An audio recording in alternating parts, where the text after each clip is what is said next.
E aí, pessoal, tudo bem com vocês? Como é que está o estudo aí do final de semana?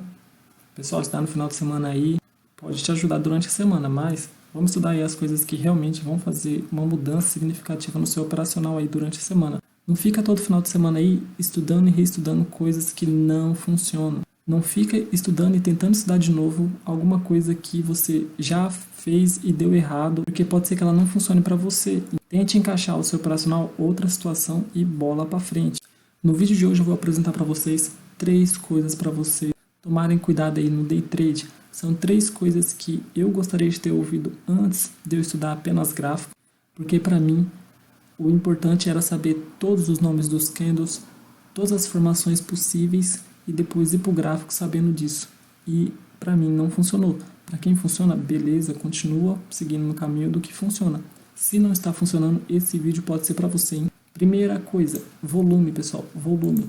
Não existe volume vendedor, não existe volume comprador se você fala isso não no sentido de agressão. O que eu quero dizer? Principalmente para quem utiliza gráfico com volume colorido, pessoal. Isso é uma grande ilusão, pode te atrapalhar nos seus trades. Depois que eu migrei para o gráfico com volume de cor única, eu comecei a entender muito mais os movimentos. Porque o volume, pessoal, é volume de negócios. E o negócio é sempre uma compra e uma venda. Ou uma venda e uma compra. Não tem como fazer outro negócio a não ser esse. Aí vai depender de quem vai agredir quem para que o preço ande. E aí você vem para o gráfico com um volume colorido, o seu cérebro vai associar que esse volume é de tal lado. Por exemplo, eu aqui destaquei 3 níveis de volume, todos eles coloridos. E aí o que seu cérebro faz?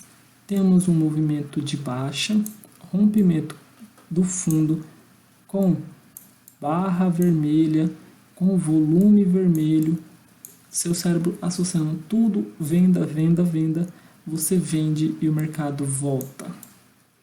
Olha só, esse aqui é o mais clássico de todos. E o stop dessa galera, o stop é mais clássico, aquele do último topo, provavelmente aqui.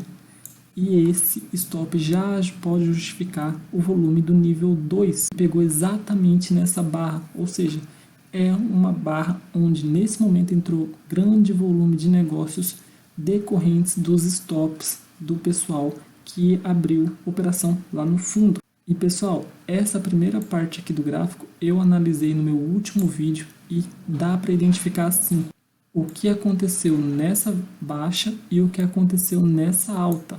E o último volume que eu quero apresentar para vocês é esse destacado como o terceiro. Ele corresponde a essa barra aqui. Pessoal, provavelmente muitos de vocês abriram operação pensando mais uma vez em pegar o mercado indo com rompimento de uma barra gigante com volume alto, mas que logo em seguida devolveu tudo e não entendeu nada. Mais uma vez, pessoal, para você parar um trem, você tem que ter muita força. É aí que vem esses grandes volumes, principalmente nos picos.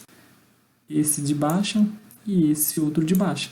Esse aqui, o segundo, pode ser justificado junto com o stop da galera, mas que lá em cima veio um também de pico. Então, pessoal, você já concorda comigo que volume é sempre uma compra e uma venda, ou uma venda e uma compra. E que quando você olhar para uma barra com volume desse tamanho, você vai olhar e identificar que neste momento entrou muita gente.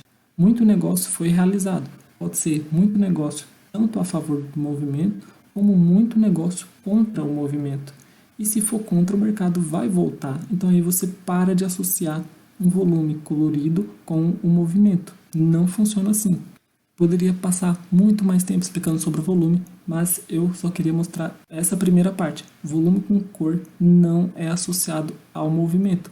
Eu tô cansado de ver, inclusive analista falando sempre, pessoal, rompimento com barra com volume vendedor ou volume comprador. Gente, isso não existe. Pessoal, a segunda dica que eu quero passar para vocês aí é sobre os chamados candles aí. O pessoal gosta de dar nome bonitinho para candle para vender curso. Eu vou passar a ideia de um só, não vou passar de todos porque isso aqui não funciona, não funciona.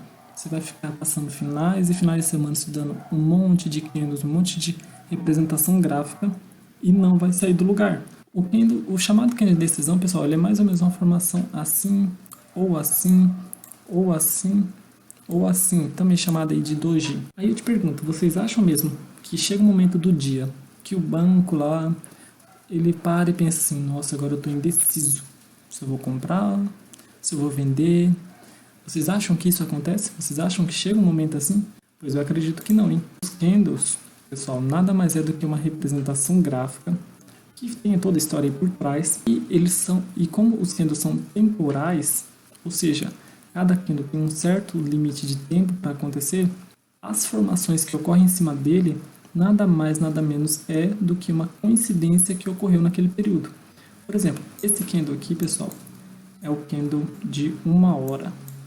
E aqui nesse outro período, pessoal, nós temos 5 minutos. O que aconteceu é que a coincidência da abertura do primeiro candle de 1 hora com o final do último candle desse de 1 hora foi praticamente no mesmo patamar. Foi uma coincidência, nada mais, nada menos que isso. Por isso que fica só uma linha. E o movimento de alta que aconteceu, o movimento de baixa, são esses movimentos máximos aqui. Este para baixo até aqui e este para cima até aqui. Então nada mais é do que uma coincidência do movimento do preço naquele período de tempo. O outro da mesma coisa. Este candle aqui, ele está representado nessa segunda figura. A abertura dele coincidiu um pouco com o fechamento do último candle, que foi aqui, formando esse pequeno corpo. E a máxima foi até aqui, e a mínima foi até aqui.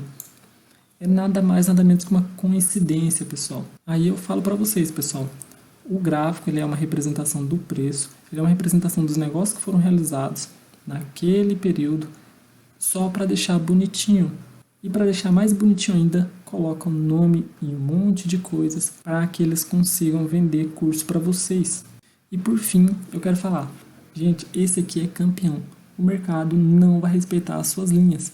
Você pode traçar linhas para todos os lados e depois falar assim, nossa, ali é meu suporte, ali é uma resistência, ali é um canal de alta, ali é um canal de baixa. Vejo muita gente marcando o gráfico de todas as formas e entrando cegamente, confiando cegamente na linha.